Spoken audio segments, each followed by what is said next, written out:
Aëla.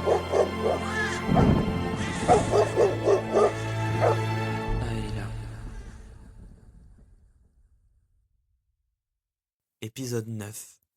Espoir encapé. Ce matin-là, le plus grand des chênes centenaires majestueux posté non loin du pont de la Jonelière dans la forêt d'Emprestrinkle bourdonne comme jamais. Quelque chose se prépare. Cet arbre, personne ne l'a jamais vu jeune. Il semble avoir toujours été là, enraciné comme un pilier du monde. Au pied du géant, un vieil homme est assis. Certains passants l'ignorent et poursuivent leur chemin, contournant le chêne, posé là, en plein milieu du sentier. Cet arbre aux allures enchantées vibre, gronde doucement, comme un essaim vivant, et pourtant personne ne semble y prêter attention. L'homme au pied de l'arbre, qui ressemble à un mendiant, observe. Il ne regarde pas les passants, mais les bourdonnements, ou plutôt les lucioles. Car oui, l'arbre grouille de petits insectes lumineux. Est-il le seul à les voir ? Peut-être. Un fin cordon de lumière se forme alors à la cime du chêne. Il tremble, frémit, puis s'élance. La procession de lucioles déploie ses ailes et prend son envol. Elle longe l'erdre, dessine des boucles lumineuses au-dessus des têtes figées des hérons, comme des couronnes éphémères. Elles poursuivent leur chemin, viennent chatouiller les dessous des ailes des cormorans, qui les font sécher debout immobiles sur les branches des saules blancs. Puis elles survolent le centre-ville, toujours aux abords de la rivière. Le poissonnier, le boulanger, les habitants sont là, dehors, tous n'ont qu'un mot à la bouche, Ignace. Depuis le défilé catastrophique survenu quelques semaines plus tôt, il est introuvable. Sa carrière semble compromise. Les Allemands sont aux aguets. Les lucioles pénètrent dans un tunnel en travaux. L'endroit est humide, boueux. Des ouvriers, le dos courbé, creusent encore. Au bout du tunnel, une lumière. En contre-jour, deux petites alvéoles rougeâtres brillent. Plus les lucioles s'approchent, plus elles distinguent les oreilles d'un jeune homme roux. C'est Hamelin, à la tâche. C'est la pause. Les lucioles le suivent. Il marche droit vers la cathédrale à quelques mètres seulement. Les créatures lumineuses prennent alors de l'altitude et s'engouffrent par une petite fenêtre du clocher nord. Là, des effluves d'encens embaument l'air. C'est ici qu'elles se déposent doucement sur les épaules d'Aëla. « Eh oh les filles, j'ai un bon petit tuyau qui va vous faire tourner la tête. Ce matin, les gars du chantier, ils causaient d'un ripaillon d'enfer qui se prépare pour ce soir chez la Nelly. Tu sais, dans son grand palais qu'elle s'est dégotée. Il paraît qu'il y aura du beau linge et son type, le Léo, il sera là aussi. C'est elle qui organise le bazar pour fêter qu'elle a posé ses valoches là-bas. Une crémaillère quoi, mais version gros moyen. Tout ce qu'il y a de plus chic à Nantes sera de la partie, et ne va pas le croire. Pas besoin de carte ou de papier, tu peux te pointer comme ça, l'air de rien. Moi je dis ça, je dis rien. Hein. Allez, à tantôt les filles. » À ces mots, Aëla et Kezia se regardent et sourient. « Eh ben le fifrelin, il est malin, » dit Kezia moqueuse. Il essaie de se racheter, le petit père. Et il y arrive, murmure Aëla en souriant. De sa main droite, elle tire un sac posé sous une table fabriquée de briques et de brocs. Le sac s'ouvre légèrement et Kezia distingue dans l'un des plis une fine mèche de cheveux ainsi que quelques flacons couleur chair. « Ah, je te vois venir, rien ne t'arrête. Il y aura certainement beaucoup d'Allemands. Faudra faire attention. » Oui, Kezia, mais surtout beaucoup d'opportunités pour savoir ce qu'il est advenu de Nino. Puis Nelly sera là. Je crois que Leonardo sera très intéressé de comprendre ce qui se passe.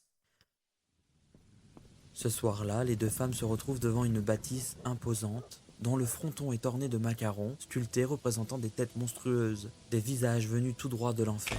La façade, entièrement éclairée par des projecteurs rouges, dégage une atmosphère étrange. Elles n'ont jamais vu cette facette de Nelly. Habite-t-elle vraiment ici ? C'est incroyable. Aëla n'avait jamais perçu la moindre méchanceté chez cette femme, et pourtant manipulatrice peut-être. Les deux femmes approchent. Sans surprise, elles entrent, comme dans un simple salon de thé. D'ailleurs, l'endroit sent le festin. Non mais tu te rends compte ? On entre ici comme dans un moulin. On peut être manipulatrice et peu attentive aux détails, commente Kezia. Aëla, grimée pour l'occasion, porte un chapeau de feutre bleu, une perruque blonde et un long par-dessus bleu nuit. Une broche est épinglée à son col, celle que Nino a fait tomber le jour de son arrestation. Elle reste fidèle à sa philosophie. Kezia, je te le dis, pour ne pas être vue, il faut être le centre du monde. Ça marche à tous les coups. Ah bah ça oui, là tu es le centre du monde, c'est sûr. Moi je vais m'écarter un peu, aller à la pêche aux informations. Occupe-toi de Leonardo. Fais attention à toi, Kezia. Aela traverse alors le salon. L'endroit est jalonné de portes, partout. Tout est orné de dorures, de pierres précieuses en gouttes suspendues au lustre. Les lucioles, semblables à des miradors lumineux, viennent se poser au bout des flamèches des bougies, comme à leur habitude, pour observer l'espace et protéger leur reine, la diva. Aela entre dans un petit salon, une pièce réservée d'ordinaire aux hommes qui fument et boivent. Mais ce soir-là, l'intégralité des convives se trouve dans le grand salon. Au fond de la pièce verdoyante de phénix et autres plantes géantes, une porte en bois partiellement dorée s'ouvre. Aela entrevoit Leonardo. Elle s'arrête net et allume une cigarette, le regard baissé, le chapeau voilant son visage. C'est Nelly qui sort de la pièce. La costumière manipulatrice passe devant Aela sans la reconnaître. Jalouse et méfiante de nature, Nelly la dévisage tout de même. La tenue d'Aela met en valeur la broche de perles naturelle et scintillante à son col. Aela entre à son tour. Leonardo est là. Il est le frère jumeau de Nino. Bien sûr qu'elle le reconnaît, mais elle est troublée. Ce qui l'interpelle surtout, c'est sa maigreur. Il semble défait, épuisé. Il lève les yeux vers elle. Il la reconnaît aussitôt. Cette broche, ce manteau bleu nuit, c'est Nino qui les lui a offert. « Aela, toi ici !» s'exclame-t-il, le sourire aux lèvres, larmes aux yeux. Il lui tend les bras. « Oh, Leonardo, je suis tellement contente de te voir. Je suis désolée. Nous n'avons pensé qu'à ma sécurité, jamais à celle de Nino. » « Je sais bien, Aela, ne t'inquiète pas, je n'ai jamais douté de toi. Je ne suis pas l'homme faible que l'on croit. Je suis fatigué, mais je me bats, je veux connaître la vérité. Dis-moi, tu sais quelque chose ? Léo, bien sûr, je suis là pour ça. Tu dois faire attention à Nelly. Elle n'est pas la femme que tu crois. Je crois qu'elle s'est donnée pour... Aela ! S'écrie une voix derrière elle. Aela se retourne. Je te savais maligne, mais là, ça ne peut être que toi. Tu ne détruiras pas ma vie pour un homme mort. Ton Nino, eh bien il est mort. Alors enfuis-toi, sors de nos vies, laisse-nous tranquilles. Ce convoi a été exterminé dès l'arrivée au camp. Alors disparais, comme tu l'as fait la première fois à l'opéra. Restons-en là. Aela, voix rouge. Toutes les lucioles sont en alerte. Elles s'élèvent de ses épaules, de ses oreilles. La broche, composée en partie de lucioles, se disloque. Un nuage d'insectes lumineux se forme au-dessus d'elle, symbole de sa colère, comme des flammes jaillissant de son âme. Aela s'élance vers Nelly. Nelly panique, elle cherche du regard. Elle est effrayée par cette femme enchanteresse. Sur le bureau, elle aperçoit un coup de papier. Sans réfléchir, elle le saisit et le jette en direction d'Aela. « Attention !» hurle Kezia depuis l'entrebâillement de la porte. Mais les lucioles forment aussitôt une boule lumineuse qui pousse Aela sèchement sur le côté. Elle évite le projectile qui vient se planter droit dans le cœur de Leonardo. Il s'écroule au sol. « Nelly !» chuchote-t-il dans un dernier souffle. « Nelly ! Nelly !» hurle Aela. « Kezia, aide-moi vite, je dois la rattraper !» Des soldats allemands se pressent à la porte, mais celle-ci se referme sur leur visage. Kezia fait tomber les chandeliers, la bâtisse prend feu, il ne restera rien à Nelly. Les deux femmes évacuent alors Leonardo par une fenêtre du rez-de-chaussée. Amelin les attend avec sa charrette. Il est prêt à fuir. Kezia, avec Leonardo sur les genoux, regarde Aela. « Allez vite, monte !» ordonne-t-elle. Amelin, emmène-les le plus loin possible, le plus vite possible. Suis les lucioles, elles te guideront. Arrête ça, Aela, s'énerve Kezia. La comédienne, les yeux remplis de larmes, prend la fuite. Elle court plus vite que jamais. Même les lucioles semblent hésiter. Elles ne la suivent plus vraiment. Plus elles courent, plus elles ralentissent leur course. De petits scintillements s'allument derrière elle, comme si la diva laissait tomber, malgré elle, un peu de sa foi, de sa lumière. Aela est triste, les larmes coulent sur ses joues. Elle a du mal à respirer, elle court encore, elle passe devant le pont de la Motte Rouge et atteint la lisière de la forêt. Longe l'Erdre, puis le vieux chêne, le mendiant encore assis à son pied. Elle court encore, elle arrive au pont de la Jonelière, l'un des plus hauts ponts de Nantes. Elle monte, elle grimpe, rien ne l'arrête. Son Nino est mort, comme son frère. Ses amis sont des traîtres, elle n'a plus rien. Aela atteint le sommet du pont au-dessus de l'Erdre. Elle regarde l'horizon. Elle pense. Les lumières de la ville continueront à briller, même lorsque la sienne s'éteindra. Elle respire. Une larme coule sur sa joue. Et elle se laisse tomber. Non! Hurle le mendiant au pied du chêne, écartant les bras, son bâton en main. À cet instant, des centaines de milliers de lucioles s'échappent des arbres de la ville. Elles forment une véritable voie lactée de lumière au-dessus de Nantes. Elle crée une main scintillante sous Aella qui stoppe sa chute. Aella est déposée comme une plume au sol, au bord de l'Erdre, au pied du mendiant, au pied du gardien de la forêt d'Emprestrinkle, au pied du maître des lucioles. Mon enfant, n'aie pas peur. Tu dois survivre, ton Nino est vivant. Elle ouvre les yeux, un vieil homme est là, à ses côtés, à genoux. Son regard est limpide, presque surnaturel. Tu dois aller te reposer, loin, très loin, au bout du monde. Là où tu sais, les lucioles te suivront. Elles t'ont choisi, elles me l'ont dit. Tu es une âme idéale, tu es justice, tu es bonté. Tu mérites ce don. Aella, bouleversée, murmure. Mais qui êtes-vous? L'homme esquisse un sourire presque imperceptible. Tu ne m'as pas remarqué, et pourtant, nous nous sommes croisés depuis des mois. J'étais là, dans la salle d'opéra, le jour de ton arrestation. C'est ma canne qui a fait tomber le soldat allemand. J'étais là aussi, sur le petit bateau qui t'a amené à Macapa. Ton capitaine, souviens-toi. Au sable d'Olonne, je t'ai conduit, chauffeur d'un instant. Je te veille depuis toujours. Il pose doucement une main sur son cœur. Ta mission, Aella, c'est de faire le bien, mais le bien juste. Pas de bondieuserie. Je parle d'aider les hommes, simplement. Ne laisse pas la douleur t'emporter. Les lucioles seront là pour t'aider toute ta vie. Aella tente de parler, sa voix tremble. Mais pourquoi? Comment? L'homme ferme un instant les yeux. Je me fais vieux, vois-tu. Les lucioles le savent. Elles m'ont tout transmis. Ce don ne rend pas éternel, mais il transcende le temps. Un jour, elles t'ont désigné sur une photo de mon journal. Alors j'ai su que je devais t'aider. Il marque une pause puis reprend plus bas, comme un secret murmuré au vent, aux fragrances champêtres. Et aujourd'hui je te le dis, Nino va revenir dans ta vie, avec un cadeau que tu n'oses même pas espérer. Les yeux d'Aella s'embuent. Et Leonardo? L'homme l'enveloppe dans ses bras, sa voix devient presque un souffle. Ne t'inquiète pas pour lui, je suis là. Va maintenant, va te reposer. Ne te pose plus de questions.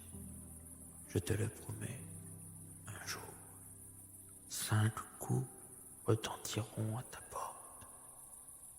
Et ce jour-là, tu sauras. Aella ferme les yeux dans les bras de cet homme mystérieux. Il la berce. Il sourit et souffle en silence.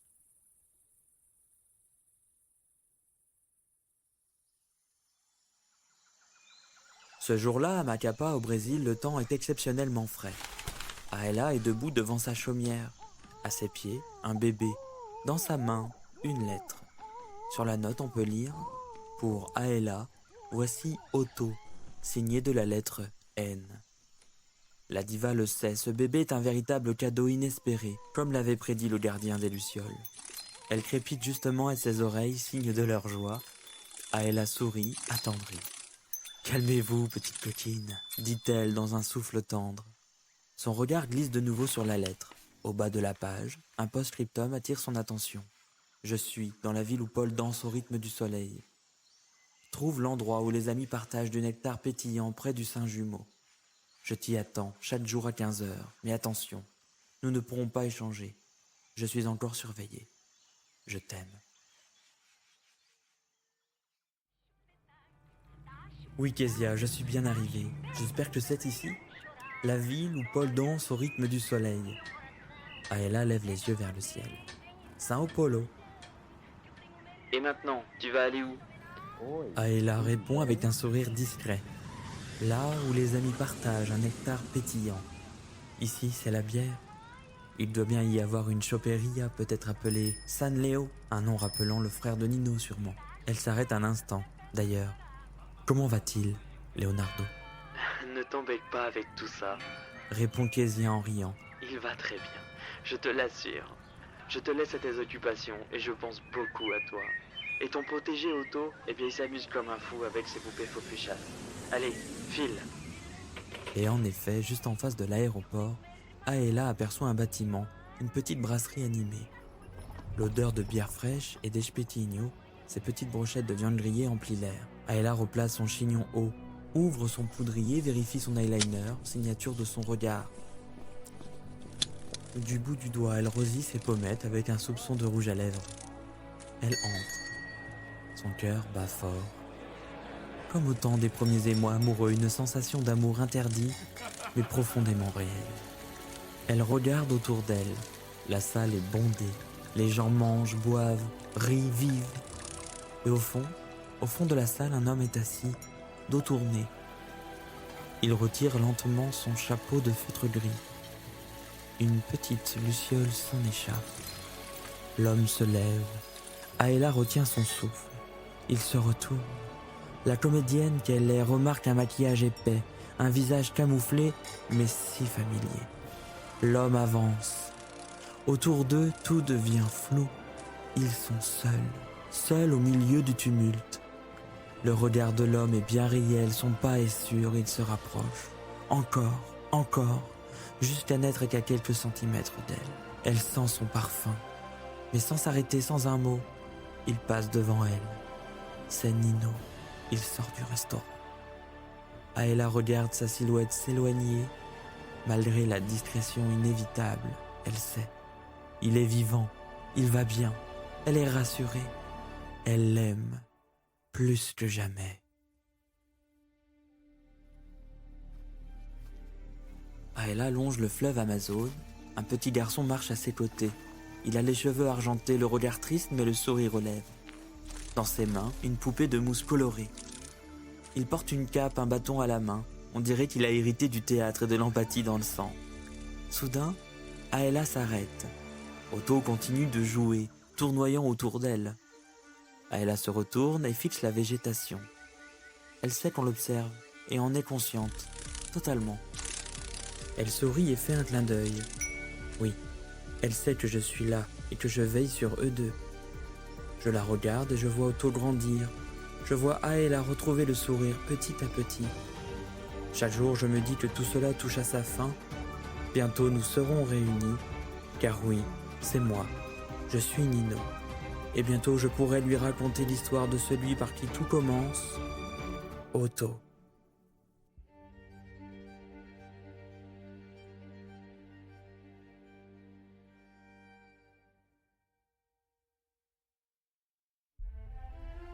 Aela.